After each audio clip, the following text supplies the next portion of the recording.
भारत में 150 भगवाधारी सन्यासियों को फांसी पर लटका दिया जाता है, लेकिन ये बात आज तक हम सभी से छुपाई गई। इस कहानी की शुरुआत होती है बैटल ऑफ बक्सर से 1764 में, जब अंग्रेजी हुकूमत को भारत में टैक्स वसूलना या फिर यूं कहे कि भारतीयों का खून चूसने की आजादी मिल गई थी। बस फिर क्या था, अंग्रेजी हुकूमत का जुल्म भारतीयों पर बढ़ने लगा। उस समय बारिश न होने के कारण फसलें भी खराब हो गई और अंग्रेजों की जमाखोरी और शोषणकारी नीतियों ने इस स्थिति को भयंकर अकाल में बदल दिया, जिस वजह से उस समय पर भारत में 1 करोड़ से भी ज्यादा लोगों की मौत हो गई।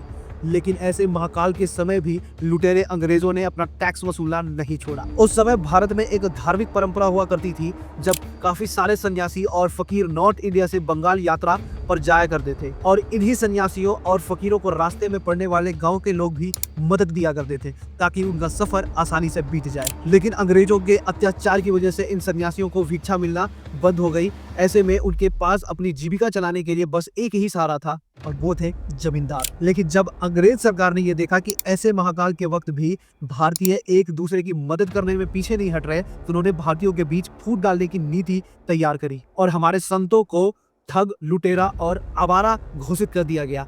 अब ये संत भूख से मरने लगे और जब उन्होंने अपनी अधिकारों के खिलाफ आवाज उठाने की कोशिश करी, तो अंग्रेजी हुकूमत ने बिना किसी सबूत या मुकदमे के 150 भगवाधारी सन्यासियों को फांसी पर लटका दिया। और यहीं से बगावत की चिंगारी उठी। ये कोई सैनिक नहीं थे, ये वो लोग थे जो समाज में धर्म की रक्षा करते थे। उनके पास बंदूकें नहीं थी, लेकिन उनको जो मिला लाठी, कुल्हाड़ी या पत्थर, उसी को अपना हथियार बनाया। सन्यासियों ने अंग्रेजी हुकूमत की फैक्ट्रियों पर धावा बोल दिया ताकि वो अपना हक वापस ले सके। खजानों पर हमला किया ताकि लोगों को भुखमरी से बचाया जा सके और टैक्स वसूलने आए अंग्रेज ऑफिसर को भगा भगा कर मारा।